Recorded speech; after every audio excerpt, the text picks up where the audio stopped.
Hey, do you know it's the most wonderful time in the year to shave and get cleaned up downstairs? Yeah. You know? It's the most wonderful time to shave your balls. Listen, the basement sometimes is the last place in the house that you renovate. But don't let that be the basement of your body. Jingle balls. You see what I'm saying? Manscaped has a Black Friday deal for you. And this is crazy. 25% off the entire site. 25% The entire off. site? Yep. Black Friday, Cyber Monday deal. Stuff. That's a lot of stuff. We're talking about the all-in-one grooming kit, which we all have, the Lawnmower 5.0, which we all have, the Weed Whacker 2.0 ear and nose hair trimmer, which, believe it or not, I've had to use a lot more in the last half decade, and I don't know why. Yeah, the older you get, the more it comes in handy. Like, what is the deal But with you that? lose hair up top, but you grow hair in other areas. They're like seniors, you know? They go down south for retirement. My Oh, nostrils hair, yeah. are too much of a focal point in LFR videos for me to not maintain. And listen, there are free gifts included. The Performance Package 5.0 Ultra doesn't just have the grooming essentials. It has 2 holiday bonuses. The Boxers 2.0 Midnight Bravo and the Shed 2.0 toiletry bag, which is actually pretty legit. Premium extras going along with what you're already buying for 25% off. And here's what you need to do. Use the promo code DANGLE at manscaped.com for 25% off and free shipping. That code again is DANGLE. The website is manscaped.com and it's 25% off and free shipping. Black Friday, Cyber Monday. Get into it. Let's start the show.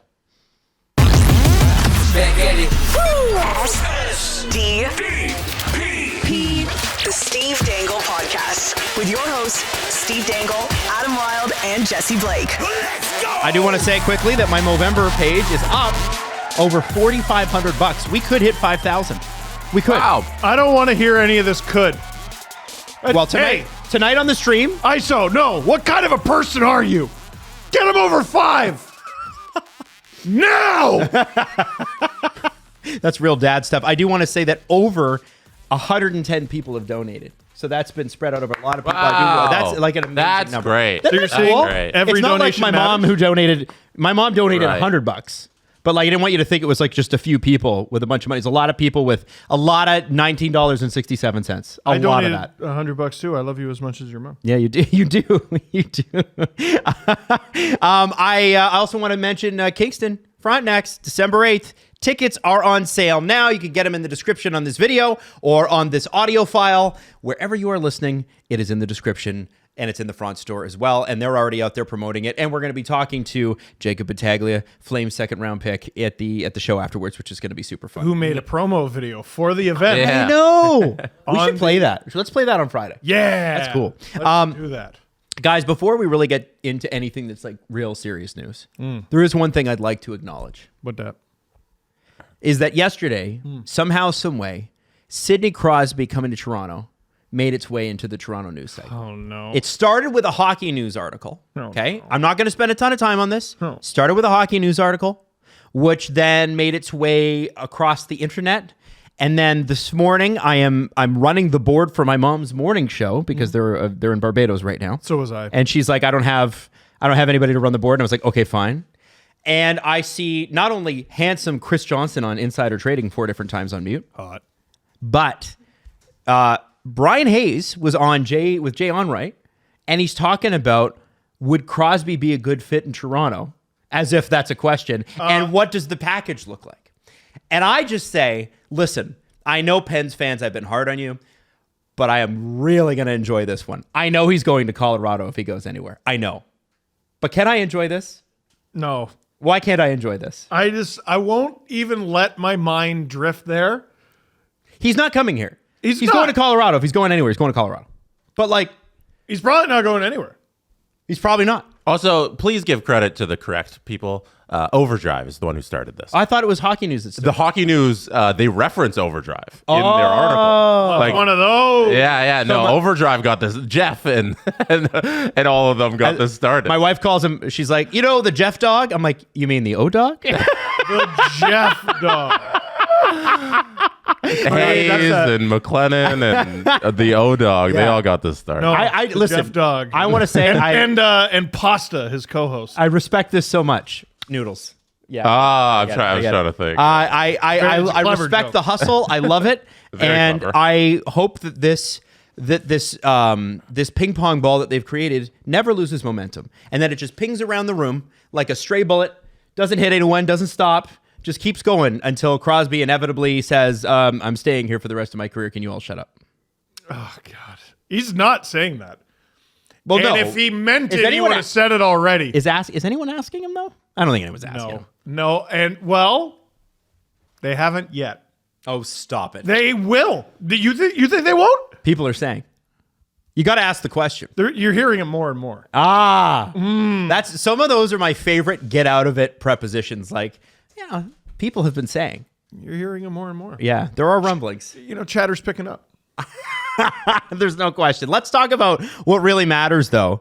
I thought this wasn't happening tonight, but Jesse and Steve, and especially Jesse, who would know, is correcting me. Auston Matthews is very likely playing tonight. Well, I know. I heard from Jesse. Well, so I mean, he did his interview. He didn't want to talk about the whatever he got done. Remember, he was not like cagey about it. He's like, guys, I'm not talking about It was a direct flight, he said. Yeah. Yep. But I mean, this guy coming back for a game like this, I kind of question. Not because I don't love Auston Matthews. And listen, not because their next game is any easier. It's against Tampa. But the Florida Panthers, top in the division. The Leafs have won 4 straight. The Panthers have lost 4 straight. Paul Maurice dropped 15 F-bombs in one sentence, apparently, yesterday at morning skate. No one's happy. No one's happy. No one in the league's happy. The league has like 7 happy teams out of 32. I'm just wondering, like, the Leafs have a vibe right now, and it's scrappy. And my concern is we're going to put Matthews back in this lineup, and Mitch is going to stop shooting. And I just need for that not to happen against the Panthers. That, to me, is a much more legitimate concern than putting him in the lineup against the Panthers and hoping he doesn't get hurt, which is where I thought you were going. No, I wasn't, no. Just because it's the NHL, there's nowhere to hide. Like the Utah game got chippy. No, throw him in. Throw him in. See if he swims. Yeah, he's also, you're not going to keep a healthy Auston Matthews out of the lineup. I think that'd be a ridiculous mentality because you have no players. On Tuesday, yesterday, they practiced here before they flew out. So yesterday they're at Fort Performance, and Matthews was on the, I think, technically second line with Holmberg and Nylander. And then Tavares and Marner on the first line with McMahon. So I assume maybe they'll have those same lines tonight, but they're practicing this morning in Florida. So like during our recording, we're going to get those line rushes. But Berube said yesterday that Matthews is progressing the right way. He wouldn't say definitively or not whether he'd play, and that it'll be up to him tomorrow. So it'll be up to Matthews tomorrow whether he wants to, which is today, whether he wants to go. And I assume that a healthy Auston Matthews will not keep himself out of the lineup. I know this isn't the big story. Like, this isn't what to get caught up in. It's not the BetMGM big story? No. That's Mondays. That's Mondays. But no, Justin Bourne, I thought, had a great point. He's like, dude, you're missing 6 forwards, and you put Pontus Holmberg next to Auston Matthews? Yeah. Like, just trade Robertson for a third and be done with it? Which... We're going down that. I mean, that's he's what not he wrong. said. That's what he said. And that's what Justin Bourne said. That's what Justin Bourne said. And I'm looking at it and just going, oh shit, he's got a point. No, and I don't know if he does. want this I don't know if he player to be does. traded. Because here's the thing: who's if it's so? Would it be? Are you talking like Marner, Matthews, Robertson? Yes. No. No. Because Marner, they kept him with off. Tavares. Yeah. So this is no. the It's thing. Nylander. Nylander, Matthews, Holmberg. Okay, so my question was going to be who would set who up, because it's not like Robertson's going to generate. He's going to finish. He's not generating, right? He's not driving. You'd hope so. And Matthews already finished it. I don't know. That line doesn't scream success to me. Robertson, Matthews, Nylander. I mean, neither of them do, and I guess that's the problem, right? Although, you know what's crazy though is there's a greater. There's. What? I got to interrupt you. Some guy named Chris Johnston, reporter Chris.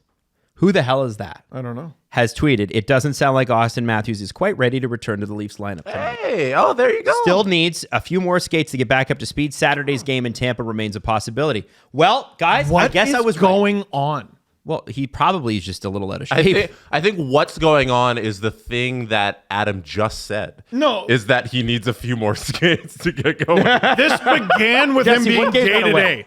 This began with him being day-to-day. Yeah.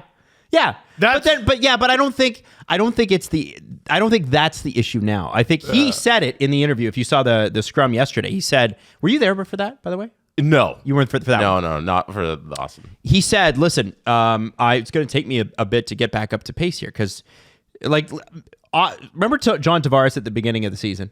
Yeah. He got sick and then was bad for 2 weeks. Yes. And then has been the greatest version of John Tavares we've ever seen since. Yeah. Right. So Matthews is trying to come back and be like good, not just a jersey. And he wasn't skating. He was doing other things. We know they can survive without him. Yeah, this is for me what I think is so opportunistic about this game. Like, I think this game is it's very clearly their biggest test to date. We're 25% of the way through the season or more.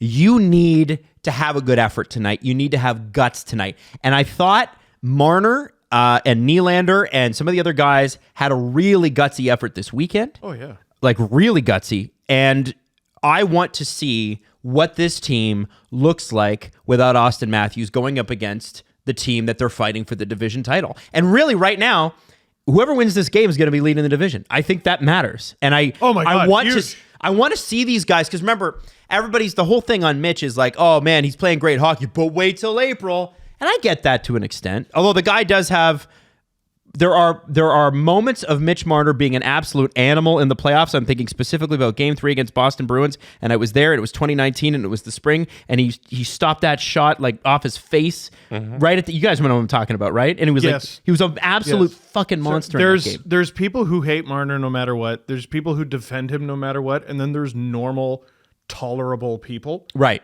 So I want to be somewhere in the middle here. Yeah, but him coming out and being gutsy, Nylander, who is clearly gutsy, but people still don't want to give him his flowers on that. I want to give them the opportunity to go, yeah, we can fucking do it. This is a confidence booster game and a challenge. Yes, and it's a confidence booster game in November, and then stop watching. It matters. For end of November, it matters, and it's an important game. Marner is playing like probably a top 10 MVP candidate right now. Because that's all the games that have been played, actually, right? So you can't be like... Where's it going to be in February? I don't know. Well, where was this energy in the summer? Well, it was sad because they were out again. It's not the playoffs. Yeah, I know. So we should all stop talking about it. What we got in front of us is a Leaf team way overachieving what they ought to be. And it's been really, really fun to watch. And they're made of tougher stuff than we thought they were. And maybe they're learning that they're made of tougher stuff than they thought they were. How do you not feel awesome about yourself as a Leaf right I think now? You should. You definitely should. 100%. And the guys who aren't feeling awesome about themselves are fighting for their NHL careers right now. Every game from Alex Steeves has to be the best of his life. Every game from Nick Robertson has to be the best of his life. Pontus Holmberg's not exactly fighting for his spot in the lineup. You have a golden ticket. Even though you're not playing with Matthews tonight, you're pretty consistently playing with Nylander. So you're doing some things that are earning you that spot. You should expect the best from these guys every time they take the ice. They haven't had oh no. Oh, Steven. Now you got to finish the sentence, you stupid idiot. They haven't had a stinker in a while. Fuck! Jesse? Steve, are you concerned that for 24 hours the Leafs gave the indication that Matthews would play today, and then now he's out, and the day-to-day thing, or the week-to-week thing has turned into... The day-to-day injury has turned into week-to-week, which is now running on a month and a half. Yes. Does this all concern you? Yes. Why? Because a day-to-day injury turned into I'm flying to Europe to work with a vampire or something, and I'm going to come back and I'm going to talk and I'm going to skate and I'm still not going to be ready. And listen, I'm sure they're ultimately doing the right thing, but healthy players don't miss this many games. The man's not okay. And he's more not okay than they previously let on. Otherwise, he'd be back in the lineup. Or they started winning. And it was like, okay, this could linger all season, or we can fix it over 3 or 4 weeks in November and the team keeps winning and we've got 2 good goaltenders and the rest of the guys are going to get a shot. So reverse their record then. Like they're one. Well, then he's playing. You think? I think that's like it's just terrible logic though. Like Why is it terrible logic to hold out a star player to make sure that they're healthy for the remainder? No. That's good logic. Okay. Bad logic is our star players hurt. Play them anyway. That is the in NHL. November. Come on, guys. You guys know that. So That's the NHL. So you think this is just them being overcautious? Absolutely. So you're taking their word for it. 100%. And the timeline for this is that it was a lingering issue in the preseason. He starts the season. He's like, okay, it's still kind of lingering. I want to get this fixed. And then they pull him from the lineup, and then all that the other stuff unfolded. So is your concern that it's a longer term issue and that there's something wrong with our favorite star boy? Not necessarily longer term, just more serious, right? Like every player has stuff they maintain. Like I'm trying to figure out how hurt is this guy, because he was playing all right. But it was just all right. It was all right, and then it dipped. His goal scoring kind of evaporated. 5 early. goals in 13 games. Well, Yeah. it started with him getting chances and they weren't going in. Yeah. Then the chances dried up. Then the games played dried up. Then he left the continent. Then he returned and is still not playing. And the only reason we're not losing our minds about it is because they're fine. Mm-hmm. So back to the question: is the concern that it's a long-term thing or a short-term, very bad injury? I wish they would. I wish I knew. You know what I mean? Mm-hmm. Like my guess is if it's something that he hurt in the preseason and he tried to play through it, my guess is this is something he's had before, and he's like, I've seen this before. Let me just deal with it. Let me maintain it the way I have been. And either he or someone with the team is like, no, let's get this fixed. Yeah. Well, so we don't know. But here's the issue for me is that if he was that injured and that comes out, then they've blown their credibility to bits and no one's going to believe them in an injury again. I do not believe that the Leafs would be like, oh no, Matthews is fine and we'll be able to hide it for 8 weeks if he's devastatingly injured. Do you know what I'm saying? Like, I think that they legitimately thought, a couple games. Oh, a couple more games. Okay, well, it hasn't fixed. Now we got to do something about it. Fly him to Germany. In the NHL, they do have the right to hide something like that as Sure. a team. Like, I don't think they lose any credibility because NHL, like, you don't have to disclose anything about an injury. They can say he'll be back next game, and then he's actually going to be out for 6 months. Like, they can just say it's an upper body injury, a lower body injury, and just that's it, and move on. So you might know this. Okay. He's on IR. Yeah, they can activate him at any moment now. Right. Yeah. When would he be able to return if they put him on LTIR retroactive to when they held him out?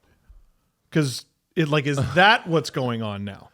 Retroactive. I think it would have been over 10 games, 28 days by now, right? Oh, yeah. I don't know if it would meet the 10 games threshold because they've barely played.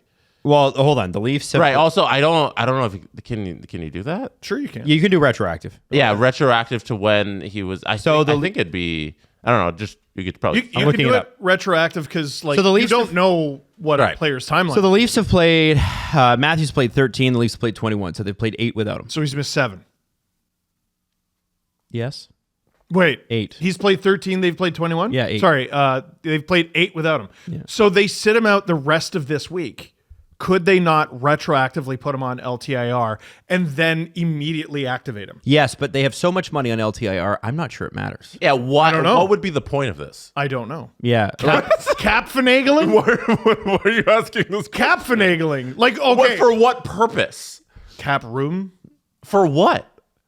Players to make your team better? What? Oh, no, like you need more cap space at the deadline? I don't know if that's how that's... You don't accrue. You actually... You don't... It's worse. It gets worse. If he's on LTIR, then you're not accruing So cap they space. don't want him to be... Yeah, exactly. Yeah. Because they actually have room in between now. I'm failing to understand the point of doing that. Yeah, because LTIR... I don't know. I'm trying to figure out what the hell's going on. And Steve can be forgiven, I think, because if you have a team that's regularly under the cap, and the Leafs never have been, because Dubas likes to max out his cap before the season starts, then call up an emergency college back backup so he can sign Matthew Nyes.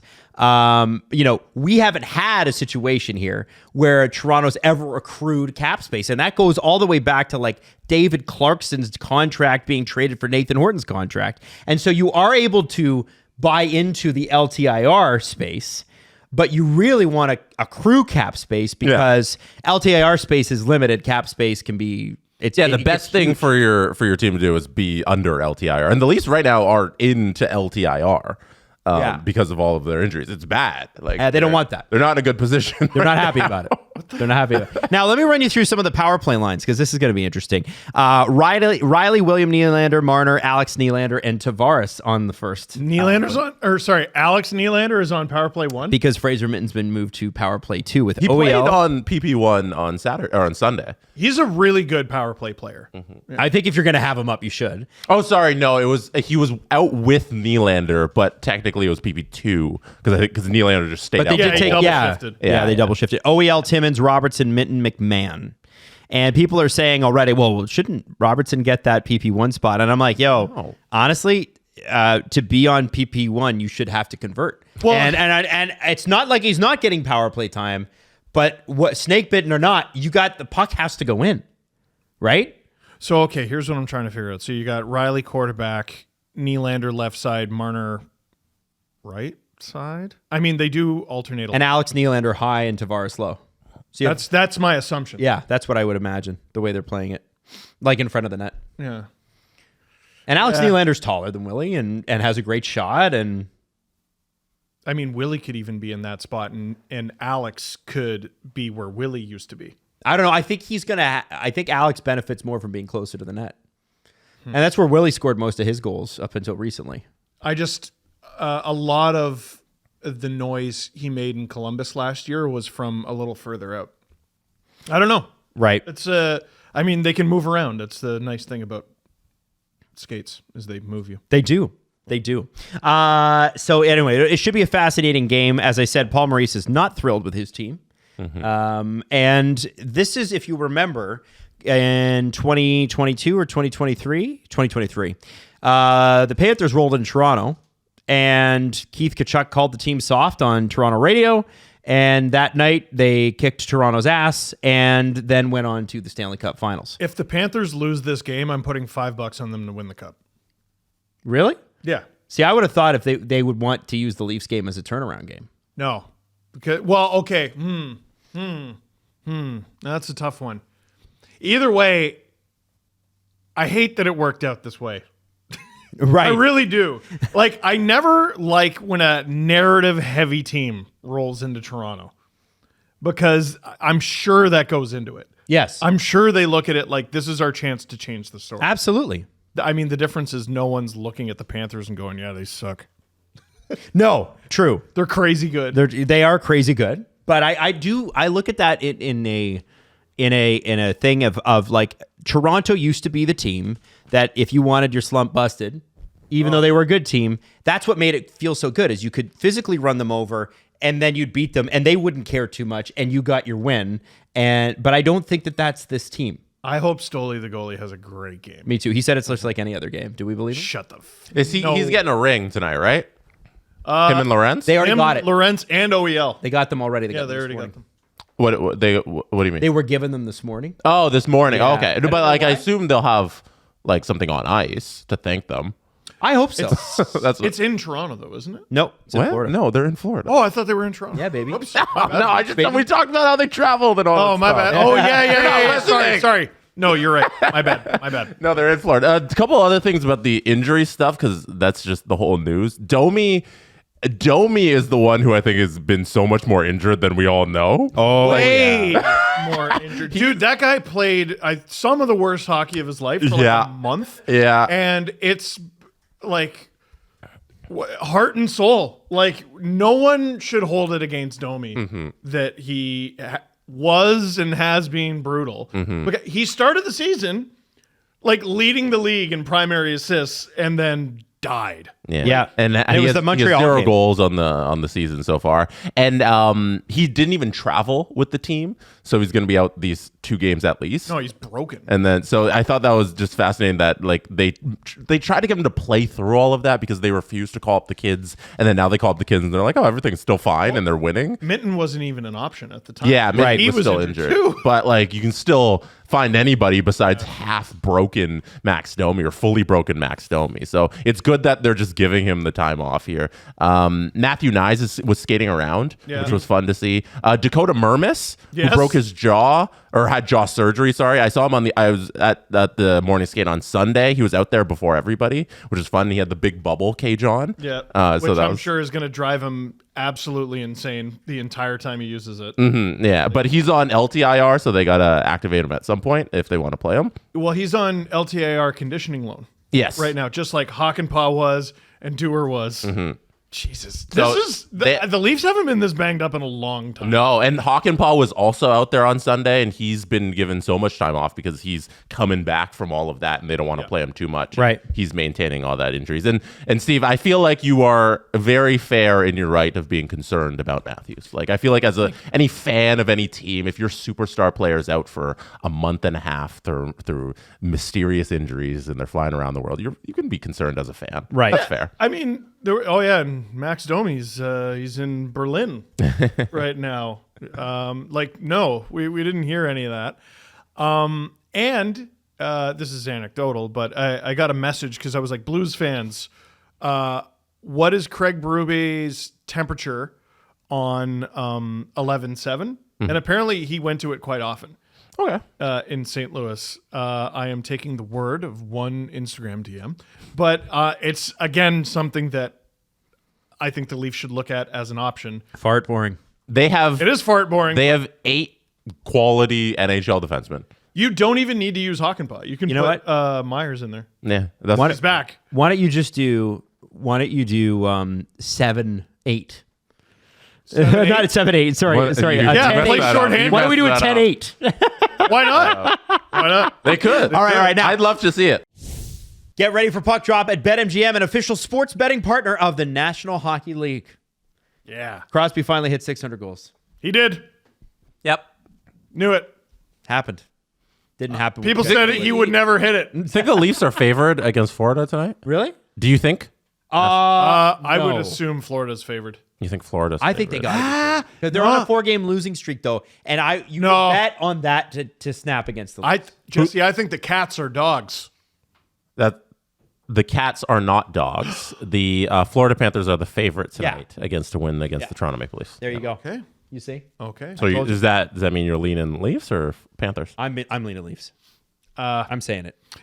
You learn to detect Leafs losses. No, you can't. Panthers. Harry. Yeah. No, I'm on. No. I'm on Leafs lose tonight. Oh, my God. Well, Yeah. I'm the one who has faith. And with BetMGM, you can put your faith into reality, all right?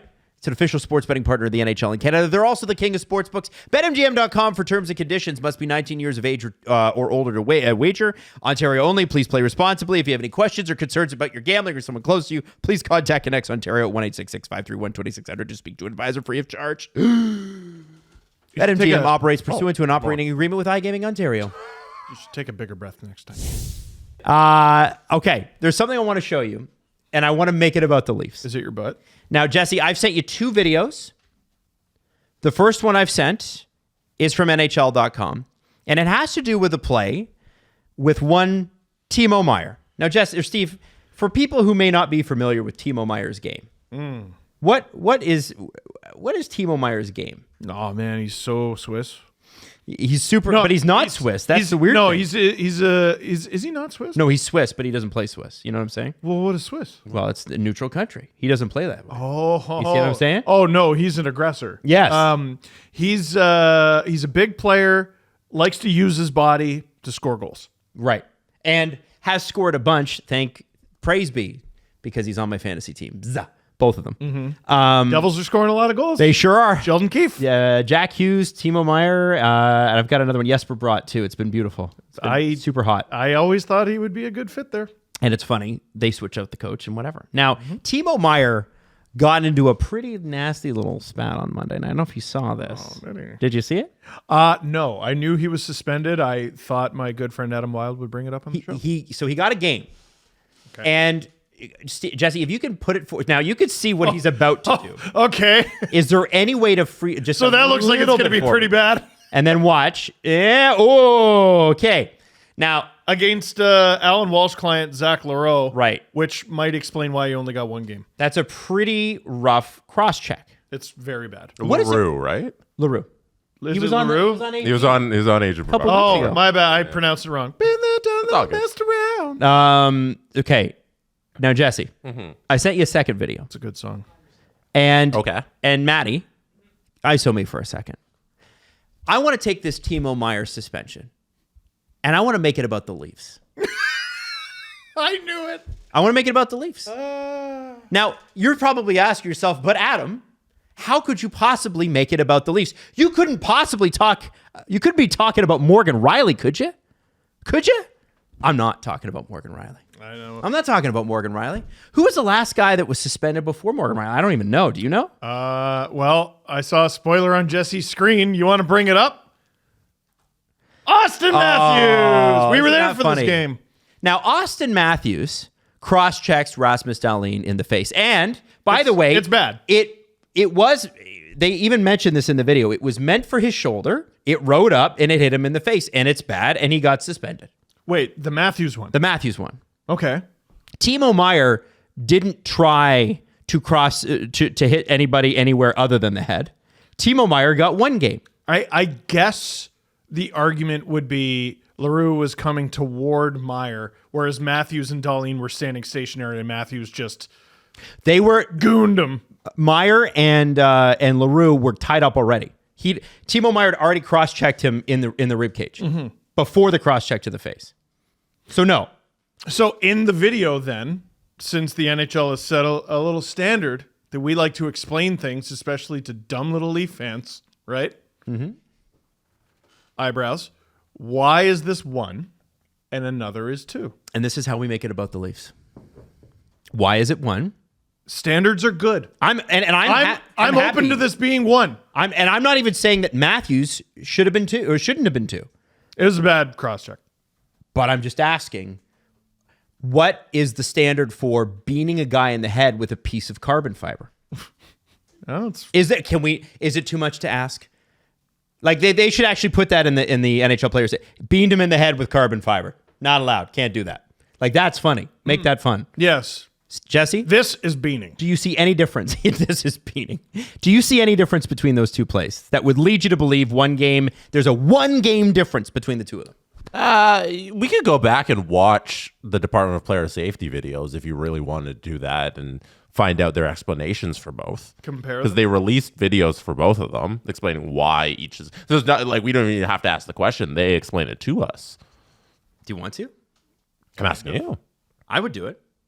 Do you want to do it? How long is this going to take? I don't know. We'll have to look it up. I'll have to find it. All right, I'll play the first one. No, and we can listen to it because we can't play it, right? Yeah. Listen to the audio. Okay. You guys are gonna have to talk. No. Jesse wants us to talk. Okay, fine.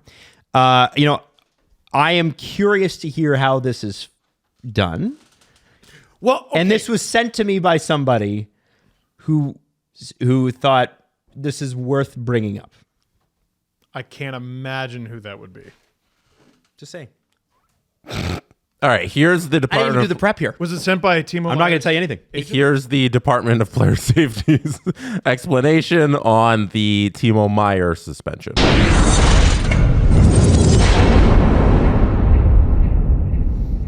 Monday night in New Jersey, Devils forward Timo Meier was assessed a major penalty and a game misconduct for forcefully cross-checking Predators forward Zachary Leroux in the face at a stoppage in play. It's a monster. It's a pretty As the bad video one. shows, the puck is frozen by the Predators goaltender for a whistle as Leroux pushes Meier away from the net front. After the shove, Leroux didn't do Meier it. delivers a cross-check to Leroux's chest in response. After this initial cross-check, Meier draws his stick back again with both hands and delivers a second two-handed blow with his stick that makes direct contact with Leroux's head, causing him to fall to the ice. This is cross-checking. It's pretty similar to It Matthews. is important to note that Meier is in control of this play at all times and is attempting to deliver a second cross-check to an opponent after the whistle. This is not a case in which two players are mutually engaged with their sticks up high, nor is it a case in which the blow rides up a player's body before making contact with the head. Players are responsible for their stick at all times and are not excused from their actions just because a blow lands in an unintended place on the opponent or with unintended force. This remains a high cross-check delivered after the whistle is blown that makes direct contact with an opponent's head with sufficient force to merit supplemental discipline. Yes. To summarize, this is cross-checking. Yeah. Meier has been fined once during his 565-game NHL career. Which is amazing. No The Department of history. Did not know that. You gotta switch off. There you go. Player Safety has suspended Timo Meier for 1 game. All right. He looks like Jax from Vanderpump Rules. I just want to Timo throw Meier? that out there. Yeah, look just that a up. little bit. Anyway, he does. He does have a little bit of a Jax look. Yeah, the square jaw. Yeah, and also, The psychotic eyes. like, yeah, what are you up to? By the way, there was like a whole storyline in Vanderpump where Jax was going to go leave the show and work for the Tampa Bay Lightning because he's a big hockey fan. What? Yeah, he had a friend there. He apparently was going to work and he was going to leave his girlfriend. They a whole big story. Should maybe not do that. Well, Damn. that was like years ago though. Oh, okay. I mean, by the way, they're replacing the entire cast. Did you hear that? I did hear that. My wife is very upset. I'm upset too. I'm invested in these people. I guess some of them are joining the Valley. I don't think they care for each other. Yeah. don't think what they give you that? I don't think they impression? like each other. I don't care. It's my entertainment. I don't think they like each other's company anymore. So Jesse is now trying to locate the Matthews suspension video for when he cross-checked Rasmus Dahlin. But we showed you. I showed you. So they said this isn't even a case of where the stick rides up. Yeah, so I was wrong. They referenced that. LaRue is not skating towards him. They're standing and engaged. Eye to eye. Yeah. And the announcer guy, whoever, he's clearly from New York. And they are somewhat jousting-ish, right? But you're not allowed to do that. You're not allowed to cross-check a guy in the fudge. This is beaning. This is guillotining. This. I'm curious to hear what they said back then. Because if we're setting standards now, let's set some standards for beating guys in the head when you're face to face with them. Shall we? Now, here's what I would say to myself. If I was, that really funny YouTube video where it's Skip Bayless arguing with Skip Bayless? Yes. If it was Adam Wilde arguing with Adam Wilde, Adam Wilde, the other one, would say, Adam, Rasmus Dahlin was not eye to eye with that Matthews. He It's was true. turned to the side. That's true. Hence, it rode up the shoulder. But I would say to that, Adam, I'd say, Adam Wilde, that's true, but it also rode up the shoulder, then blunted the force of the cross-check, slowing it down, whereas in Timo Meier's case, there's nothing but air preventing that. And Dahlin Matthews was during play. This was after the Yes. with Meier. I honestly think just based on how this is going that Adam's got a great case here about, hey, why was this 2 and that's 1? But we'll listen to the Department of Player Safety's reasons on why Matthews got 2 games.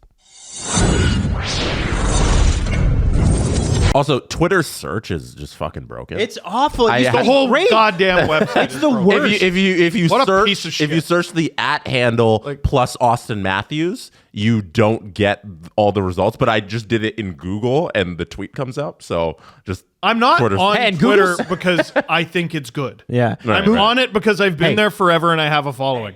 What? It's okay, man. It fucking sucks. We know. Blue sky. Steve Dangle 20. Yeah.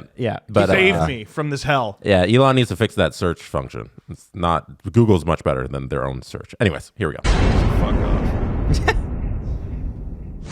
Sunday evening in Hamilton, Ontario, Maple Leafs forward Auston Matthews was penalized for cross-checking Sabres defenseman Rasmus Dahlin. As the video shows, No. Matthews and Dahlin engage in a battle for position in front of the net. The battle escalates, with Matthews using his stick to shove Dahlin, and Dahlin shoving Matthews to the ice in return. Yeah. Matthews then gets Very back similar. to his feet, approaches Dahlin, draws his stick back with both hands, rises up, and strikes Dahlin with force in the neck. This is cross-checking. Matthews' reaction doesn't While we fall out of acknowledge the sky. Matthews' argument that this is not a cross-check meant to harm or injure his opponent, It is also not a routine motion to box out an opponent or to gain body position. It's bad. Having just been involved in a shoving match with Dahlin that knocked him into the net, Matthews aggressively retaliates by raising his stick significantly and creating this contact. This is a high, forceful cross-check that makes contact with an opponent's neck with sufficient force to merit supplemental discipline. To summarize, this is cross-checking. It's so much shorter. Matthews has been neither fined nor suspended previously in his 390-game NHL career. The Department of Player Safety has suspended Auston Matthews for 2 games. Now, let me say, he sounds surprised there. He's like, has suspended 2 Auston games? Matthews for 2 games. Now, I want to say this. What? This is not a debate about whether they're bad. So They're both bad. Because you're saying in the video, it's like, well, that is bad. And to your point, yes, Correct. both are suspendable plays. Yes. My question is, what's the 1 game difference? I'll tell you what it is. It's the retaliation. The retaliation implies intent. So But they're Zachary saying, LaRue started it with Timo Meier. yeah, but that's What do you not- think Timo Meier? Have you seen, play it for him again? That's No, not. we know. No. They Steven. didn't- Adam, listen. That we know. We know. He's disagreeing with you. So I guess the NHL's view of this, and they wouldn't put this language into a video, but I wish they would just be honest. I think they view the altercation between Meier and LaRue as run of the mill. And Matthews and Dahlin they view as more heated than is normal. And when Matthews cross-checked Dahlin, it was with retaliatory intent, whereas Meier and LaRue was spur of the moment. It's the difference between, like, I guess, first and second degree. You know what I mean? Matthews, or I'm sure I'm screwing that up, but Matthews retaliated. I didn't mean to. And the NHL is going, yeah. We don't believe you. And Meier just happened to cross-check LaRue in the face. It might be semantics and it might not matter because the acts are near identical. Right. But what the NHL is penalizing Matthews double for is the intent. But here's the problem: the context of the action for Matthews earned him the extra game. So here's where I disagree, because Meier cross-checks LaRue pushes him back, and then Meier cross-checks him in the face. Is that not retaliation? You're escalating something, and it's not. You're just not escalating it. You're finishing it. Oh yeah. Once you beat a guy in the head, it's kind of over. I am, after disagreeing with you, I am agreeing with that point. So it's not even disagreeing with you. It's just we're trying to differentiate, right? I'm pointing out their logic, and I understand their logic, but your logic is the acts are the intent is the same. I can't imagine that they're that different. The intent is the same. It's just Matthews was angrier. And if you're looking for apples to apples comparisons on a play, you'll rarely find it. No, it's but I would say that that's about as close as you can get. I will entertain the argument that Matthews was more aggressive with his cross-check to the face because of what happened with Dahlin beforehand, and that's why he got the extra game. But the actions are the exact same. Hey, since we know they listen, here's one way to improve your player safety videos. Use past examples. Use past examples. And you could even say, the reason this is one game, because everyone accuses the Department of Player Safety of handing these things out willy-nilly, right? Yes. But one thing we could be decently sure of a few years ago is kneeing is 2 games. Until it was 6. Until it was, fuck. Yeah. With no prior history. Kneeing was 2 games. But knee on knee. Yeah. Not knee on Yeah. Not knee on head. Head, Jason. Yeah. Knee on knee was 2 games. Hey, this is 1 game for cross-checking. Not the end of the video. This is the remix. Here are other examples of cross-checking high being a 1-game suspension. Here is an example of it being 2, and here is the difference. Now, That's way above and beyond what they need to do, and I think it's naive to expect them to do that. But man, it'd be helpful. It'd be nice. And again, it involves the Leafs. And what are we going to do? Cater all our damn video production to the Leafs. All right, I suppose I understand your point. But there is going to come a time where the wambulance is going to come for you, and it ain't going to be us. There's going to be a time where people are whining about a suspension and the mysterious amount of games, and it's not going to be the Leafs. Right? Mm-hmm. Haven't you ever noticed that every time there's a goaltender interference called or not called, Oilers fans pipe up? Everyone has their thing. I'm just saying it would be very helpful. I honestly think that they probably should have given Meier 2 games. Oh, shit. Like, Jesse, what is this? I'm not getting there yet. I think the context of the hit, like I feel like the point you brought up is very valid in how they looked at it. I think it's the incorrect way to look at it. Okay. Like I'll listen to their argument that Matthews is more aggressive and all. I think they have the wrong way of looking at the rule. Like I think they should have looked at it as like at the end of the day these actions are the same and they got this. But they brought out the deserve to angry-o-meter. And yeah, exactly. You shouldn't take that into account here. But do you hear what I'm doing? I'm extrapolating. Oh yeah. Right? Oh like, yeah. No, that's why I thought it was a very good point because you're explaining their logic behind it, which is the thing they should be doing. Yeah, but I'm just guessing. Right. I'm guessing the logic based on the language. Yeah. Are you bringing that up? Yeah, that's what on screen because. Okay. Jesse, what would you like to do? Yeah, what would you like? Where would you like to take this? So this hit is for everybody listening. It's Zdeno Chara cross-checking Brendan Gallagher. This happened in February of 2020. So we're talking about 4 years ago, quite a while away from the one that happened with Timo Meier, 2 years before the one that happened with Auston Matthews. The front row of fans is hilarious. Yeah, the reactions from the loving fans is crazy. So we're talking about a little bit of a different maybe mentality from the Department of Player Safety, but still similar regime because it wasn't too long ago. This cross-check to the neck of Gallagher that just took him completely out. Can I guess? It got a $5,000 fine. I knew it! And you know why? A $5,000 fine by the Department of Player Safety. Because he's tall. Because it's Chara and he's tall. Because they like Chara and hate Gallagher. They hate Brendan Gallagher. So it's just, if we want to talk about no consistency, they lack consistency. That's hilarious. That's unjustifiable. I'm sorry. So there's a 2-game difference between fuck off. Like, yeah, I honestly don't think that Matthews did 2 games worth more of damage to Dahlin than Chara did to Gallagher here. They're bad at their gig here. Now let me put on my New Jersey new hat. I'm a Devils fan now.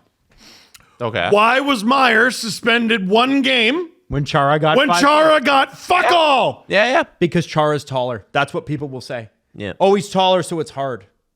As if punching down is hard. That's unjustifiable. No, it's unjustifiable. Like I'm not gonna guess Chara's brain here, but I think he's aiming for Gallagher's head. Guess what's going on in Chara's brain? What's always going on in Chara's brain? The consumption of human flesh. Are you kidding? I think Chara did exactly what he wanted to do in this situation, and it was decapitate Brendan Gallagher. And he got nothing. And he got $5,000. And because it was a $5,000 fine, there is no explanation video that goes along with it. So the Department of Player Safety is not beholden to whatever they said for why they gave him that fine. There is not a 2-game difference between the incidents. That's such a joke. No, it's a joke at the end of the day. That's and I don't think there's a 1-game difference between the incidents. No, right? all 3 of those plays are very similar in nature, and they all have different results. Adam, you're on to something with this. Yeah, and good on you for bringing up a non-Leaf example. Yes, thank you, Jesse. This is Besser Jeannot. Jesse completed this. So if you want to, I don't know, maybe they make the argument it hits him in the neck and not the face. But get out of here. Oh, yeah, that's better. Yeah. Like, no, just taking out his windpipe's better than his head. Like, what? You don't need that. That can't have felt good the next day. You imagine waking up and sleeping on that? The way his neck snaps. Like, There- oh my God. There are certain players in the NHL that you can tell the league favors. Jamie Benn. And there are certain players you can tell the NHL Department of Player Safety and all departments of the NHL fucking hate Brendan Gallagher. Mark Savard. They sorry. hate Sorry. this. No, that's just Hockey that's Hall of Famer Colin Campbell. Right, who was the head of Department of Player What an Safety and wrote it down in an email. Isn't that mockery of the crazy? sport, Man, it's so piece of weird. shit. How would he write It's it down in an such a email? ridiculous garbage decision. He's a little faker. No, like Gallagher, because I mean he talks a lot. He's Michael Bunting with a better profile. Like he and better facial hair. well, like because he'll get a goaltender interference called back, and there was one I remember in particular where he ranted after the game. He's like, it was like I attended the meetings or whatever. Like I watched all the video of like what is and isn't allowed. I don't understand why this goal was called back. And the stuff they won't put in email anymore because Colin told them not to. They're writing it on Telegram. Oh, to each you know other. they hate his life. Yeah. They hate his life. They can't wait till he's out of the league. Yep. Damn, Adam. I didn't know where that whole discussion was going to go, but like, great point. Like one step forward, two steps back. Like here's us explaining a decision perfectly. Here's one we pulled out of our ass. Yep. Yeah. You know what? I'll throw There's progress. There's work to do. I'll throw another one out there. Sure. David Perron got 6 games for cross-checking Artem Zub. Oh, you bring up David Perron. Whose client is What that? other Alan Walsh clients have been wrong? Somebody might have tweeted that. 6 games. And I now they're very different. You know what? Those Here. are very different. No, They're and William Lagesson, 3 games. It should have been. He gets to play an 83rd game. It should have been he gets to play more. Well, it is a little bit strange that Timo got 1.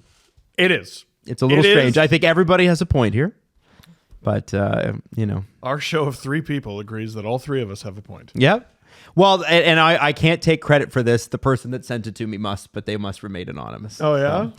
The person that sent it to me, though, was real hot and bothered about it. How many Bruce Springsteens? It actually not Alan. Yeah? It's not Alan. It's not Alan? I will. Here's what I promise you. I promise you this. If it's Alan Walsh, and if it was ever proven to be Alan Walsh, I would have to run through the streets naked. Like I swear to God, Don't it was threaten not me Alan. with a good time. Yeah, but Adam's like, typical Friday night. Like, what? I will have to show you everything. I would hate that. Oh, no. Adam has to just film what he does every weekend. Only Adams. That's my website. Okay, let's move on to the New York Rangers. The fallout from the Chris Drury trade memo. Only Adams. I feel like that would do well. Just guys named Adam. Only cheeks. Yeah, only definite cheeks. Chris Drury sent out a trade memo. Included on the trade memo. A trade memo? Yeah, it's a trade. Could those go out? That Trouba and Kreider are up for grabs. Who's calling it that? It's literally. It was literally like in the Athletic. They called it. Yeah. Who called it? Who called it? I'll look at who wrote the article. The article is Arthur Staple and Peter Boff. So and they call it a trade memo? Yeah. So essentially, what happens is they send out. League sources confirmed a Monday report from Elliot Friedman that Chris Drury sent word. Sorry, it's not called a trade memo in this particular thing, but I have heard it referred to as that. Sent word to all 31 other GMs that the Rangers are open to a trade, and those sources said Captain Jacob Trouba and longest tenured Ranger Chris Kreider were mentioned specifically by name in the league-wide missive. Oh, shit. So it's a missive. Damn. Let's look up synonyms for missive. Missive, synonym. Synonym. I didn't expect for this to be such a thing. I was just Message, communication, letter, word, note, memorandum. Oh, no. Oh, shit. It was a trade memo. Oh, no. Anyway, long story short, I think it's kind of interesting. Now, you may not realize this, but Chris Kreider is second on the team in goals. His 136 goals since the start of 21-22 are tied for 9th in the league. He's tied for last in assists. He is He has 0. 0. Steven Kreider got the same amount of at the that's so NHL crazy. level this season. That's actually wild. How long do you think that's going to last, Steve? Like, when's their next game? Yeah. Not Till then. I've pointed it out. That means it's done. Yeah. So here's Here's what I want to know. Okay. I want to know who from this roster really and truly makes sense, because there are other names apparently out there. And one of them that I'm surprised is Ryan Lindgren, who is 26, who is a UFA. There's two names on that list that don't make sense. Well, who's the other one? Keandre Miller. Well, that I believe that was debunked. I don't think that's actually true. Okay. Well, good, because that makes no sense. He has looked a bit soft at times, but I don't think that the Rangers are giving up on Keandre. Well, now that we've eliminated that name, Lindgren doesn't make any sense either. Now, we talked about this in our season previews. They are facing a cap crunch at the end of the year. Somebody's got to go. Lindgren and Trouba have been paired up, so it's not been Lindgren-Fox, and Lindgren has not looked like himself, and it's hard to know whether that's Lindgren or Trouba or Fox or a mixture of all three. But here are the names from CJ. Kreider, Trouba, Kakko, who's played well, and Lindgren. Kakko has played well, and I mean, it's always very tough with a second overall pick. Like, is he finally hitting his stride, or do we sell high? That's a guy they've been in rumors with forever, so just rip the Band-Aid off. Do it. And sorry, who else? Trouba, Kreider, Kakko, Lindgren. Lindgren to me doesn't make any sense. And if you want to win a Stanley Cup, I don't think Kreider makes any sense. Well, that's what I thought, because he's been pretty valuable the entire time and way outplayed his deal. Yes. And they almost tried. Remember, they tried to trade him right before COVID that season. Good teams. I mean, he's been in trade rumors a lot over the course of his career. And but look how they've done keeping him, though. All those appearances in the Final Four. I'm trying to remember if he was part of the Cup final team in 2014. He's played a lot of Stanley Cup playoffs. He was. He was? Played 13-14? Oh, because that was the year he hurt Price. Or was it 14-15? 13-14. Okay, yeah. That was the year he hurt Price. In 123, he's played 123 playoff games. That's a lot of playoff games. He has 48 goals. He's really, really good. He's a really, really good playoff performer. How did he do last year, though? In the playoffs? Yeah. 8 goals, 4 assists. In 16 games. That's really good. Yeah. I just feel like if you have they're also good, by the way. The Rangers? Yeah, they're not hurting. But they're playing Carolina tonight, so it's a bit of a test. Okay. So try and beat them, I suppose. Yes. You know what I mean? I just feel like you trade Chris Kreider, you're going to spend the whole trade deadline trying to replace him. He does, and it's interesting because the article from Staple and Bott kind of says, well, he makes 6.5, and okay, that might be kind of hard to move. And I'm like, oh boy, I think there'd be a lot of teams who would love a $6.5 million forward coming off of a 39 goal season. I think you're on drugs to trade this player. I don't understand.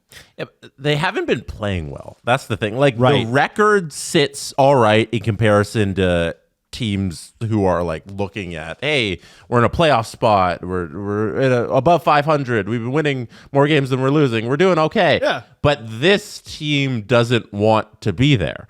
Right. They want to be in the conversation of the top teams in the league. We're going for the President's Trophy maybe again. We're winning the division. We're up there with the Devils. We're going to look like a Stanley Cup contender all season long. Yes. And the effort that the veteran core is giving on the ice hasn't been good enough. And that's why all of this is happening, is they need some sort of shakeup to get these guys going.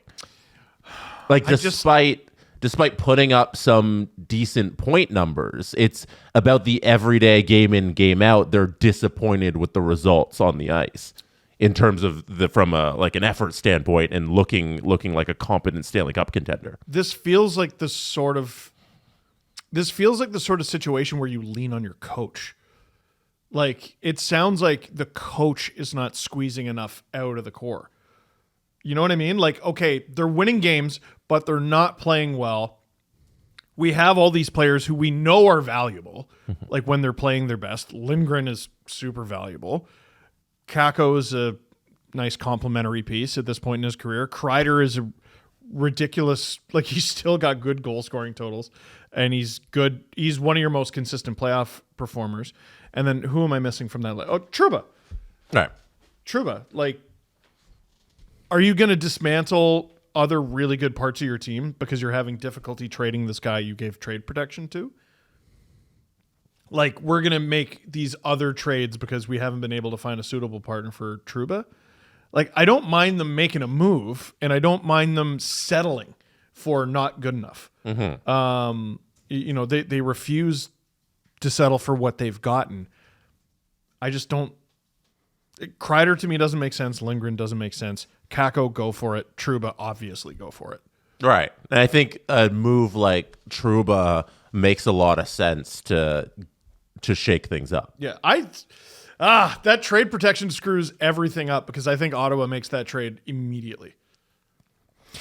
I really do. Yeah, Ryan Lindgren also hasn't been the best since coming back from broken jaw. So, like, there's some holes there, and they're trying to fix them because they're not happy with being complacent with where they are. But to me, it's like if the Leafs had traded Tavares like after he was sick and was terrible. Yeah, I'm not advocating for moving Lindgren. Yeah. I'm advocating for the Rangers need a shakeup because they're not playing hockey that's going to lead them for a deep playoff run. They're playing stale. Now, they did mention in the piece that Kreider is second on the team with 9 goals, but his line with Zibanejad and Riley Smith has been under 50% in Riley scoring Smith goals. Like, I was so hyped on Riley Smith because when I was looking at that series against Carolina and the way they were, I guess, against Florida, and like they needed that winger. They needed a good top 6 winger and Riley Smith who's going to step in there and get that Zibanejad Kreider line going, and I thought he was going to be the last piece, and he's been extremely disappointing. That whole line has been extremely disappointing this season. And he was in Pittsburgh last year too, Riley Smith. That's why they moved on from him so quickly. So I'm curious about that. I wonder is it circumstance or are we seeing the decline of a player who was awesome? And he's 33. I hope that's not the case. I'm not suggesting it is, but we have to keep an eye on it after 40 points in 70 games, where the previous year he had 56. Now, the next thing I want to mention. Sure. Sure. Okay, you guys on it? No, the Rangers are... I'm staying on the Rangers, but... They're such a complicated team full of guys who can do it. Like, Zibanejad is a guy who's been criticized a lot in recent memory for just not giving enough. And I was like, okay, I wonder where he sits since 2022, the last time they went to the Final Four. I wonder where he sits in team scoring in the playoffs. And the answer is first. They were in the Final Four last year. Oh, yeah, you're right. My bad. Or not Carolina. So Oh my 2 God. Final Fours Florida. in 3 years. Yeah. And Florida. now he was crazy in 2022, and he's dropped off since. Kreider is third. Oh man, I don't know. I don't know. I think there's if you wanna ask the question about Peter Laviolette, like there's a question to be had about whether he's getting the most out of his players. I want to Like, ask the question. I think that's a very fair question, Steve. Yeah. I want to ask the question, Jesse, to that point about the whole thing. And this is where great journalists are awesome, right? The Athletic is subscription based, so they don't have to worry so much about SEO in the same way that other articles do. And so there's 2 different ways of journalism happening right now. And what I love about the way that the Athletic is able to do it because of the subscription model is they're able to hold back on something that would have been sizzling for SEO, like just show up in the Google results. Let's keep digging. Put it in an article 5 months later and go, and there's also this. And this is one of those, and they're also this moment. Here's what they say. This trade memo is a gamble by Drury, as, and I'm quoting, as it was when he sent Barclay Goodrow out the door just before the Trouba drama in June. Goodrow's contract, a 6-year, $3.64 million deal, signed by Drury as one of his first acts as GM, was a burden. But the way the Rangers handled Goodrow's exit did not sit well with some teammates. Goodrow was informed by Drury that the Rangers were placing him on waivers 15 minutes before the waiver announcement was made. Oh. And the Sharks, run by former Drury advisor Mike Greer, were ready to scoop Goodrow up in what seemed like a planned claim with no asset going back to New York. So if complacency has set in with the team, so if any complacency has set in with this team, it would be a surprise. It would not be a surprise given what just happened this summer. And that to me is the interesting part. It may not just be Laviolette. It might be Drury, who has made some good moves and got them some success, whatever. And let's not forget, top down, down. The Rangers are chaotic. Oh, Dolan? MSG is chaotic. Yeah. The Knicks are chaotic. And there's only so much you can do for those of us who've worked at chaotic organizations to manage up. It comes down through the ranks. It does, one way or another. And so I'm wondering if there's a little bit of burnout from the players here because they saw a popular guy leave, even though the contract didn't work for the team anymore. And they're pissed. I'm getting frustrated. Motivation is a hard thing. I'm getting frustrated because, like, one thing CJ said about a month ago on the CJ show, which is unreal. It's just so good. It's so rare that you see a fall blockbuster. It just is. Like, there's trades, there's waiver stuff, there's nothing huge. God, it just feels like everyone's unhappy. It just feels like everyone wants to move on from something in the NHL. And the Rangers have an opportunity. They're one of the only teams looking for a trade right now that's dealing from a position of power. Yeah. They're one of the only teams looking for a trade right now that doesn't need to actually do anything. Yeah. They don't. Like, is this a problem that could fester and harm them down the line this season? Yeah.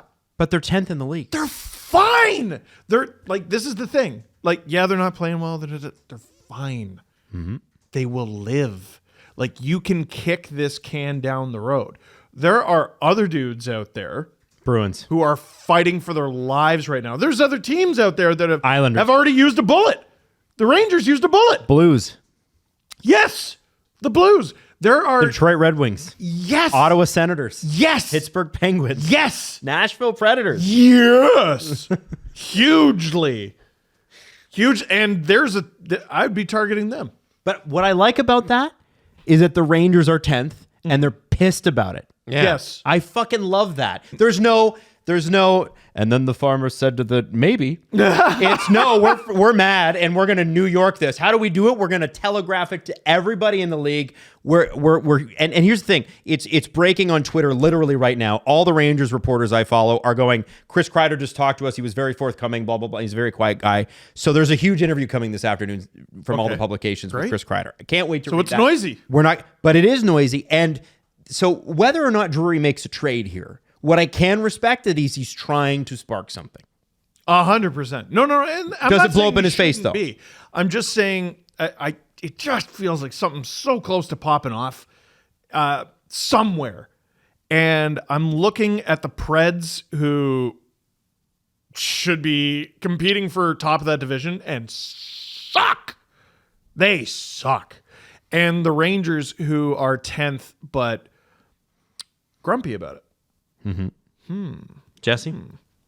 I don't disagree that Drury might be the problem here. When he fired Gerard Gallant, Gerard Gallant kind of, he ran his course in New York, but it was 2 seasons, and first season goes to the conference finals, loses Tampa. Second season, that embarrassing loss to the Devils during their heater year, and then he gets fired. You bring in Laviolette, and now it's like, okay, Laviolette can't get anything going. Eventually, you got to look at the general manager, and you got to say, okay, you fired that bullet. Like, okay, now you got another coach. What are you going to do? Get another coach? So the GM's clearly looking at the players, being like, I have the guy in place, but maybe it's falling on the GM for not putting the right pieces together for this team that should be a lot better than they are right now. Yeah. How close to happening is something like Lindgren for Marchessault?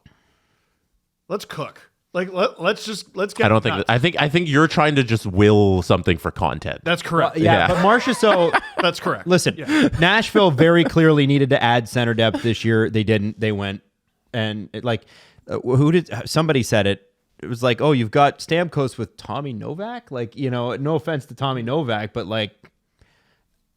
you got to do something. I could see a Marchessault. I don't see why the Predators would want a defenseman, but I do. I think they want a Barry centerman. Trotz's in charge. Yeah. He couldn't have enough of them. That's true.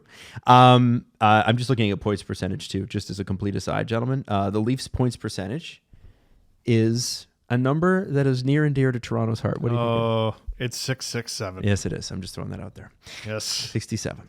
Hey, Steve. What? I hear you have a book that you sign. Yeah, I sign it sometimes. And this weekend, What is this? I will sign it 2 times. What is this robotic AI thing? No, you know what it is? Is I forgot to promote the fact that I have 2 book signings this weekend in the show. So we're doing an ad read for it. Guess what? Saturday at 2 p.m. That's in the afternoon.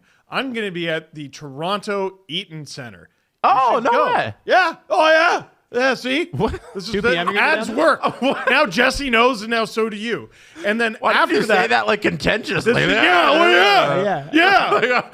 I'm pleasantly Piece of surprised. garbage. Anyway, He and acts then like you haven't helped support this book tour hasn't. at all. he hasn't. He signed a bunch against my will. I told him not to, and he signed them What anyway. time at the Eaton Center? Yeah, 2 Ah, on Saturday. Oh, maybe. Oh, yeah, We'll see. maybe.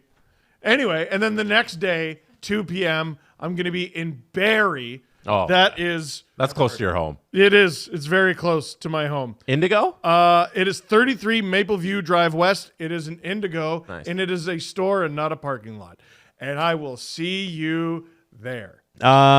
There are other trade targets, and that's why I want to transition this, because I think it's interesting. We talk about Ottawa being upset, and one of the things that they're having trouble with is defense, right?